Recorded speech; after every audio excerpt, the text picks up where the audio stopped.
Well, Cecil, that much is fixed anyhow. Gee, Sally, I hated to tell your uncle a lie. Oh, Cecil, don't say that word. Say fib. I don't care. I feel like the lowest kind of something. But, Cecil, you had to ask him for tomorrow off so you could go to court. I know it. I wish now that I'd told him the truth. And let him know that I was with you when you were arrested for speeding? Why, he'd never let me ride with you and Ben-Hur again. I know it. That's twice today I didn't tell him the truth. No, just once. No. When he asked me if you were a good driver and could handle a car, why, I told him yes. And that wasn't so. You can't drive worth a hoot. Oh, that's all right, Cecil. We've other things to think of now. Yes, jail. Nice and pleasant. But, Cecil, you had to have some excuse to give Uncle Thomas to take the day off. You must admit that. Gee, I feel like a crook or something.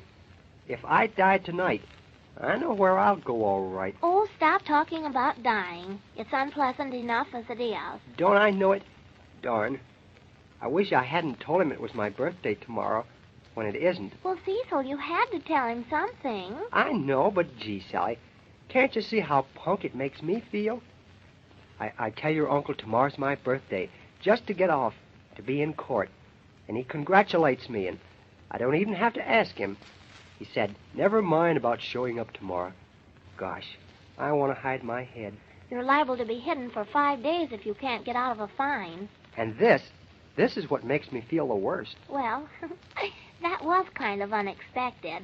You could have knocked me down when your uncle handed me $5 for my birthday. Gosh, I came near breaking down and telling him it wasn't true. Oh, Cecil, I'm glad you didn't. I was so afraid you were. You were sort of weepy. Your eyes were wet. Oh, they were not. But what could I do? I had to take it. Sure, I'm glad you did. Now all you need is about 50 more. I gotta give it back to him some way. Oh, keep it and keep still.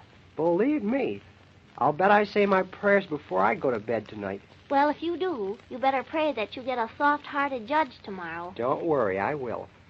I don't see why you won't do what I suggested and wear a mustache and tell the judge what I said. I won't do that now. I said I wouldn't. Oh, goodness, you're stubborn. I don't know what you want. I know what I want.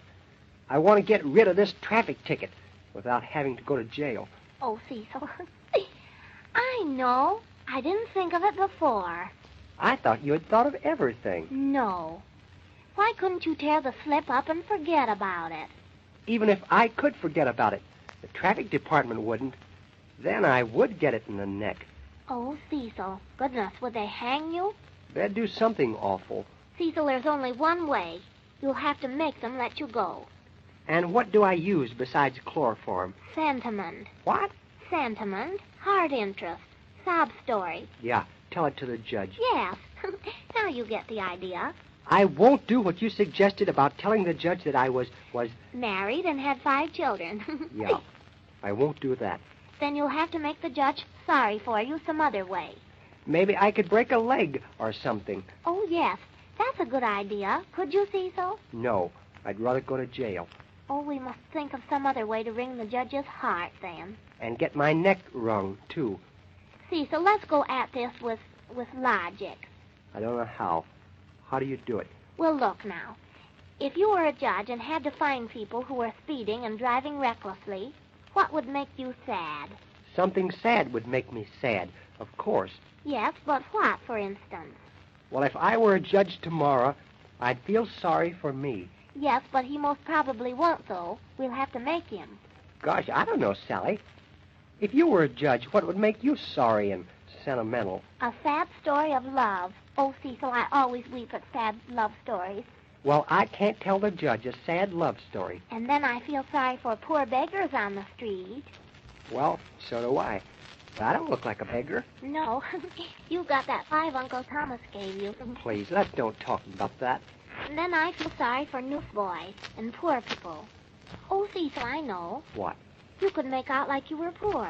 Make out like I am? Oh, I mean really poor, Cecil. No clothes or anything. Are you going to suggest that I go to court in a bathing suit? No, but look.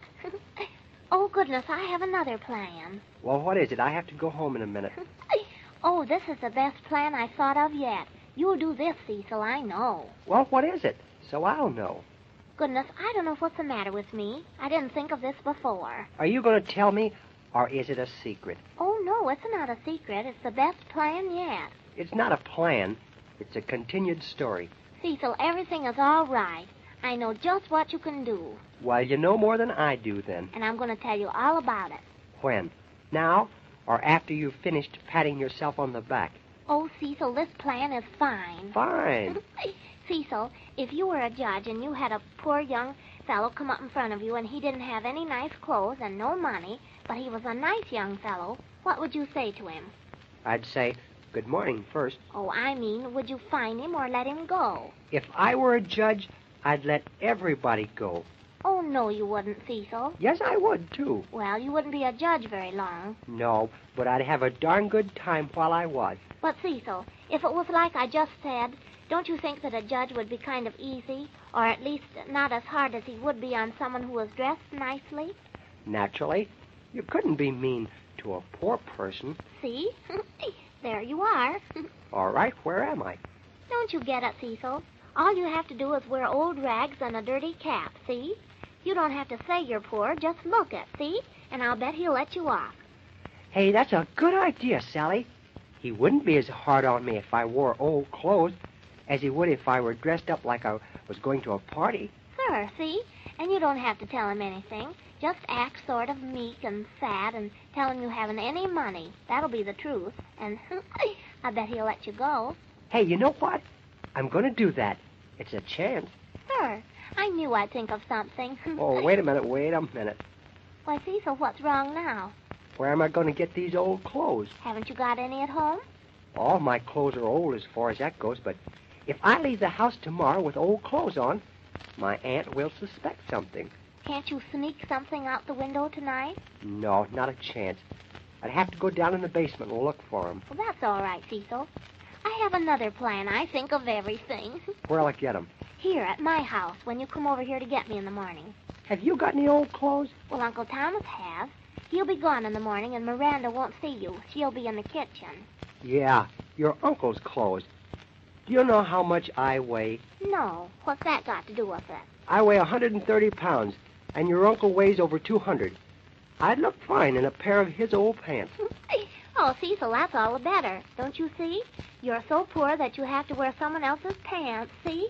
Yeah, that's fine. But how am I going to keep them up? Oh, you can wrap them around you a couple of times. Yeah, a couple of times is right. And you can wear an old coat of his, too. It'll probably fit me like an overcoat. Oh, that'll be lovely, Cecil. I can just see you. Enough to melt the hardest heart. Well, all right, I'll do it. Where is this stuff? It's downstairs in the basement. Good. I can change down there tomorrow. Can't I? Sure, Cecil. You'll be free by noon tomorrow, and then we can have the rest of the day to play. I know it. Oh, gosh, I hope so. Is there a lot of coal downstairs that I can get my face good and dirty? Yes, come on. Let's go down now and see if we can find everything. Let's see now. You need pants and a coat and some shoes. Oh, Cecil. This is going to work, I know.